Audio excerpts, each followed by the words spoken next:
On a l'habitude de raconter lors d'un événement comme le mien, c'est-à-dire un miracle qui s'est produit il y a aujourd'hui 17 ans. Ça commence à chiffrer. 17 ans. 17 ans qui l'ont fait tous les jours, tous les ans, cette Séouda, et il y en a qui sont là depuis 17 ans. Moi j'ai fait Teshuvah depuis 17 ans. Oh, Mazal Tov. Et donc, lorsque on se réunit autour d'un repas de remerciement, il s'agit de remercier Akadosh Baruch Hu, ce qu'on appelle une Séoudat Odaya. On remercie en vérité un événement particulier. Lorsque cet événement-là, cet attentat s'est produit, j'étais un jeune marié. J'étais encore tout jeune marié avec une enfant de 6 mois, une fille de 6 mois. Et j'étudiais à la Yeshiva Or Gabriel en tant qu'avraire. Et j'avais l'habitude, tous les après-midi, de faire Mifsa Tfilin, de mettre les Tfilin, la campagne des Tfilin que le Rabbi a instituée. Et donc j'avais mon stand au Chouk Machane Yehuda. La providence divine fait qu'aujourd'hui j'habite à côté du Chouk Machane Yehuda, donc mon Dieu fait bien les choses, d'accord. La Nekama, la vengeance se fait bien comme il faut, on reste présent et on est présent au Chouk Machane Yehuda. Et Baruch Hashem, aujourd'hui, beaucoup d'enfants ont suivi après la petite. Et ce qui est la meilleure vengeance, c'est d'amener un enfant au monde. Et donc, j'étais à l'époque, je me trouvais au Chouk Machane Yehuda, à mon stand de Tfilin. Il était 1h de l'après-midi, c'était la pause à la Yeshiva. Et donc, à la place d'aller manger, j'allais faire 2 heures de Mifsaïm, mettre les Tfilin au Chouk. Je suis arrivé comme d'habitude vers 1h, 1h05 à mon stand. Il faisait très beau, c'était un jour ensoleillé et la Gviout de cette année c'est comme la Gviout de l'époque, c'était un mercredi. Un mercredi, donc j'arrive à mon stand, je place le stand, je mets les tefilines en place, je dis bonjour aux amis, aux habitués qui sont avec moi et qui me connaissent. Il dit ouais j'arrive dans 5 minutes, je viens mettre les tefilines, pas de problème. Et tout d'un coup, à ce moment-là, à peine avais-je mis le stand en place, les tefilines en place, je me suis posté et que se passe-t-il? J'entends une sorte d'explosion. Je dis une sorte d'explosion, pourquoi? Parce que ça avait l'air d'un effondrement. Et étant venu de France, n'ayant pas l'habitude de ce genre de situation, je me suis dit qu'est-ce qu'ils ont fait cette fois-ci? Ils se sont bagarrés sévèrement au Chouk. Souvent au Chouk, on entend des bruits, des vacarmes comme des explosions. Donc, mais là, c'était particulièrement fort. Je me suis dit, qu'est-ce qui se passe?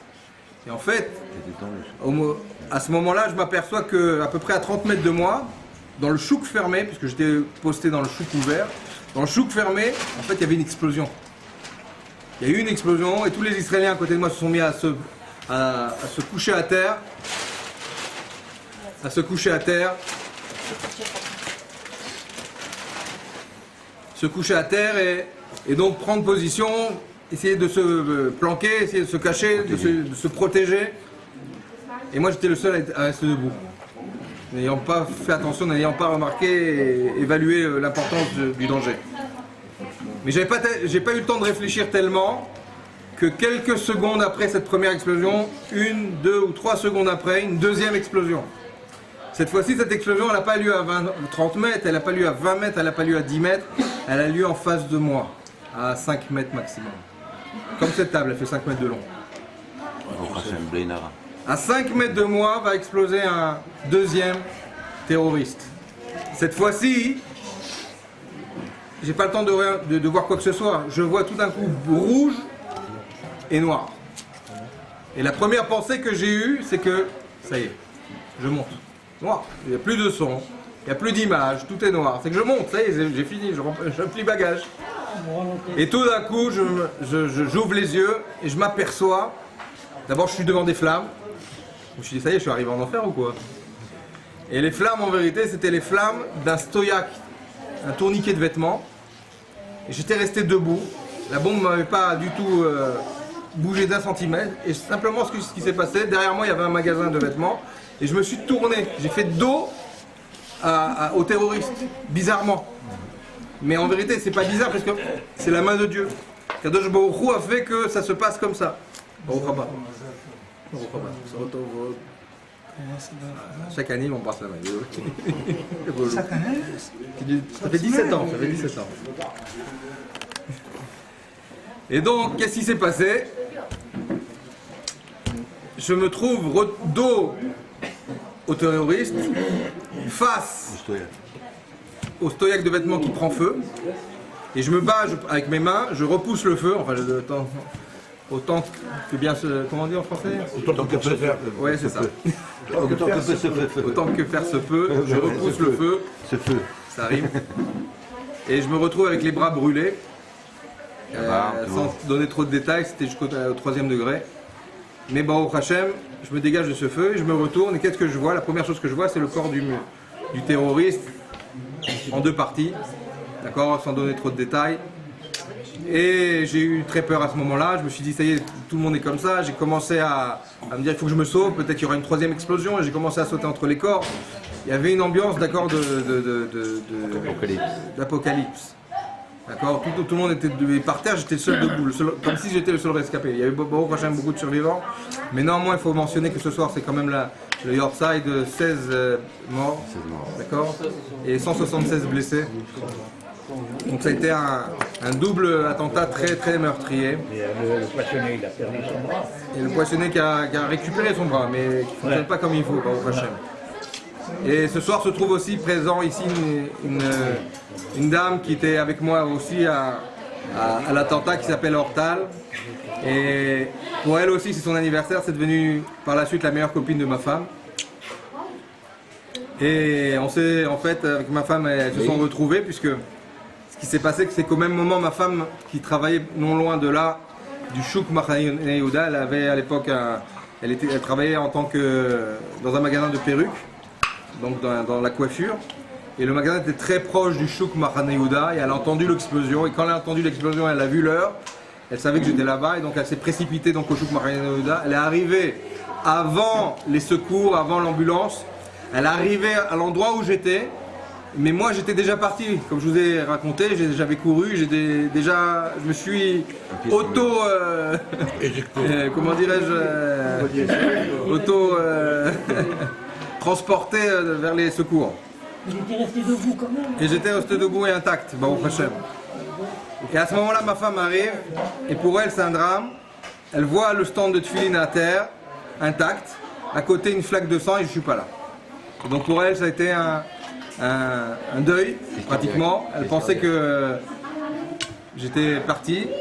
Et les gens à côté disent oui, vous inquiétez pas, il doit être sur les toits, ou des réponses complètement hallucinantes. Et donc, à ce moment-là, pour elle, il n'y avait plus d'espoir. Et moi, je me retrouve donc à rejoindre la rue Yafo. Elle a dû passer devant moi, j'ai même pas fait attention. Elle n'a pas pu faire attention parce que j'avais quand même été brûlé, le visage brûlé, la barbe coupée, le chapeau qui avait volé, le pantalon qui est devenu un short. Et Baruch Hashem, grâce à Dieu, les tzitzit qui sont restés intacts. Pour la petite histoire, les tzitzit sont là, jusqu'à aujourd'hui, Baruch Hashem. Et on voit les fils qui sont un peu jaunis par le feu. Et grâce à Dieu, Baruch Hashem, le tzitzit est encore cachère. D'accord, et c'est le tzitzit que je portais à ce moment-là.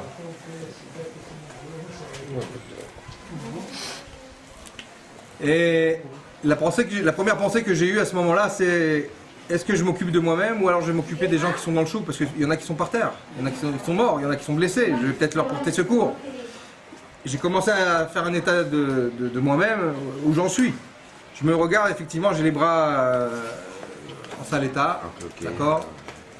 Ça commence à chauffer au niveau du visage, j'avais peur d'avoir le nez peut-être déformé ou des choses comme ça, les oreilles.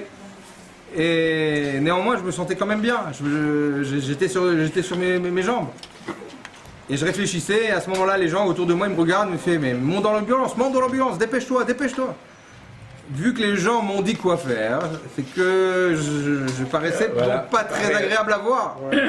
Donc j'ai rejoint tout de suite la première ambulance. Et dans la première ambulance, il y avait 4 ou 5 personnes déjà qui étaient transportées à l'hôpital. Et moi, je me suis assis donc sur les marches de l'ambulance jusqu'à l'hôpital. Ils m'ont tout de suite mis en salle, comment on appelle ça, en salle d'urgence. D'accord. Ils se sont occupés de mes bras, de mes jambes aussi qui étaient brûlées. Le visage, enfin du moins un peu brûlé grâce à Dieu. Le visage est resté intact, qui mate, pratiquement. Un peu, il y avait des clopes comme ça. Et Baruch Hashem, je me suis retrouvé en quelques minutes sur mon lit d'hôpital, vivant. Et là commence en vérité une histoire, une seconde histoire, celle de ma famille, celle de mes amis, celle de la yeshiva, qui commence à me rechercher un peu partout dans les hôpitaux. Me trouvant pas, ils commencent à me rechercher où? À Boukabir. Me trouvant pas, personne ne me trouve. Et les téléphones, les lignes téléphoniques sont tombées, on ne peut pas se communiquer, donc les gens commencent à courir. Les gens de la yeshiva viennent et commencent à chercher à droite, à gauche, où est-ce que je peux me trouver? Dans quel hôpital? Jusqu'à qu'il y ait un barreau de la yeshiva qui est arrivé, il m'a retrouvé, il a alerté tout le monde et tout le monde est arrivé. Et pour tout le monde, j'étais mort. Pour quelques heures de recherche, j'étais mort. Même dans les journaux, c'est marqué, le Chabadnik est parti de ce monde. Et c'est faux, Baruch Hashem était en pleine santé. Et grâce à Dieu, Baruch Hashem, aujourd'hui, on a le mérite et la joie et comment dirais-je, le srout, d'accord, d'être réunis et d'être ensemble pour fêter, en fait, un anniversaire de joie au lieu d'une askara. De fêter, en vérité, aussi le fait de remercier Akadosh Baruch Hu, de pouvoir encore remercier Akadosh Baruch Hu, et chaque année, une année supplémentaire m'a été donnée, et je remercie Akadosh Baruch Hu pour cette année supplémentaire, et pour tous les miracles qui nous ont accompagnés durant l'année, les miracles que l'on voit, et les miracles que l'on ne voit pas surtout. Et surtout, remercier Akadosh Baruch Hu pour les 200, d'accord, les 2000 missiles qui ont été tirés sur Israël, et Baruch Hashem, très peu de dégâts. Comme on peut le constater, c'est vraiment un miracle incroyable. Et que de remercier encore Akadosh Baruch Hu pour tous les miracles qu'il nous fait à chaque instant durant cette guerre que l'on a contre un oppresseur, d'accord, qui est cruel et sans pitié, même pour son peuple. Et donc on remercie Akadosh Baruch Hu. Et encore une fois que cette soirée que l'on commence, donc soit pour les Louis Nishmat, pour l'élévation de l'âme de tous les soldats qui sont partis au combat, on a eu le mérite par 2 fois, cette semaine et la semaine dernière, de pouvoir aller les soutenir, de leur mettre les tefilines, de leur donner du tanya, des tzitzit, et de faire le nécessaire pour remonter le moral des troupes, pour les encourager. Et vous savez, comme il y a marqué dans le Rambam, que celui qui sort en guerre de mitzvah, puisque là c'est une mitzvah, puisqu'on se défend, il ne peut pas avoir plus grande mitzvah que de se défendre. Le Rambam ramène qu'une telle guerre, elle est celui qui part en guerre Beshem Hashem, au nom d'Akadosh Baruch Hu, et il le fait avec cette kavana, avec cette intention-là, eh bien il reviendra en pleine santé, et il reviendra avec tous ses membres, il reviendra vainqueur, et Akadosh Baruch Hu lui construira une maison éternelle. Et les brachot qui sont données aux soldats sont plus grandes que les bénédictions qui sont données aux Talmidei Chachamim. Et pourtant, il faut savoir que Yoav sortait en guerre que si David Amelech étudiait. C'est-à-dire, il savait très bien que la réussite et la victoire à la guerre et par les armes, eh bien on la doit à David Amelech, c'est-à-dire au l'homme des Torah, ceux qui étudient la Torah. Donc ici, je viens renforcer le sujet, que chacun prenne sur soi d'intensifier son étude de la Torah, parce que lorsqu'il intensifie son étude de la Torah, il est en train de donner des forces à un chayal, à 2 chayal, à 3 chayal, ou peut-être plus même, pour gagner la guerre. Bezrat Hashem, on se retrouve pour faire un repas de remerciement après la victoire sur cette guerre, après avoir écrasé et effacé le Hamas de la terre. Bezrat Hashem, et qu'on soit auprès de la venue de Mashiach, la reconstruction du 3e temple, immédiatement. L'Echaim, l'Echaim. J'ai oublié de préciser que lorsque j'étais à l'hôpital, quelque chose d'extraordinaire s'est passé. Après quelques jours de convalescence à l'hôpital, j'ai récupéré un peu mes esprits. Et pour vous dire comment en vérité on est et on se trouve dans un état de faiblesse lorsqu'on est brûlé, j'ai un ami qui est arrivé qui s'appelle David Castro, et j'étais en train de lui parler, lui raconter ce qui se passait, tout va bien, ouais, patati patata, et tout d'un coup, je sens une faiblesse au point où je me sens partir de ce monde. Dommage, comme ça. En plein hôpital, je me suis dit quoi, le bon Dieu, il a tourné le journal. Qu'est-ce qui se passe? Et je dis à mon ami, dépêche-toi, appelle l'infirmière, il y a quelque chose qui ne va pas, je me sens pas bien. Je perds connaissance. Il appelle l'infirmière, elle arrive tout de suite. Elle me prend un peu de sang et en fait elle vérifie mon sucre. Le sucre était tombé. C'est la seule fois où j'ai reçu une autorisation du médecin de manger des steaks et des frites à volonté. Pourquoi? Parce que les brûlures demandent énormément d'énergie pour reconstituer la peau. Et le fait d'avoir 2 bras brûlés jusqu'au 3e degré, ça demandait énormément d'énergie. Quelque chose d'incroyable. Quoi qu'il en soit, il s'est passé quelque chose d'extraordinaire. Le jour où ils m'ont interdit d'ailleurs, c'est pour ça qu'ils m'ont interdit de descendre du lit. Pendant 3 jours, ils m'ont interdit de descendre du lit pour pas m'affaiblir. Et le 3e jour, donc je suis descendu du lit et je me suis assis sur le fauteuil. J'en avais marre d'être allongé. Et j'ai dit bon ben je vais reprendre le Chitat, l'étude du Chitat. Et la première pensée qui me vient à l'esprit c'est dès que je vais mieux, je pars chez le rabbi. Il faut d'abord que j'annonce au rabbi ce qui s'est passé. Et avec ma femme, on a écrit dans Guérot Kodesh et le rabbi me répond, entre autres, une bénédiction pour une bonne guérison et un rétablissement prompt. Et en plus, il me dit comme ça, vous diffuserez auprès des Hanash, auprès des gens de notre communauté, que le berger n'abandonne jamais son troupeau. La réponse que j'ai reçue à l'hôpital. Le berger n'abandonne jamais son troupeau. Moi qui voulais annoncer au rabbi, le rabbi me dit non seulement tu m'annonces pas, mais sache que j'étais là-bas. Et après cette réponse, je pense quelque chose de très fort. Je dis il faut que je voie chez le rabbi. Il faut que j'aille chez le rabbi. Dès que je sors de l'hôpital, je vais chez le rabbi. À ce moment-là, j'étais avec ma femme. À ce moment-là, qui rentre dans ma chambre, le Rav Groner, le secrétaire personnel du rabbi, avec sa femme.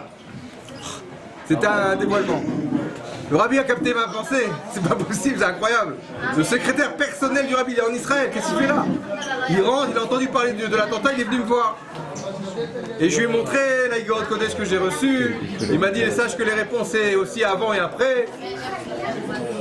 Et donc ça fait partie de la suite des miracles que le bon Dieu prodigue à celui qui part en Mifsaïm pour le Rebbe, savoir que le berger n'abandonne pas son troupeau dans n'importe quelle situation.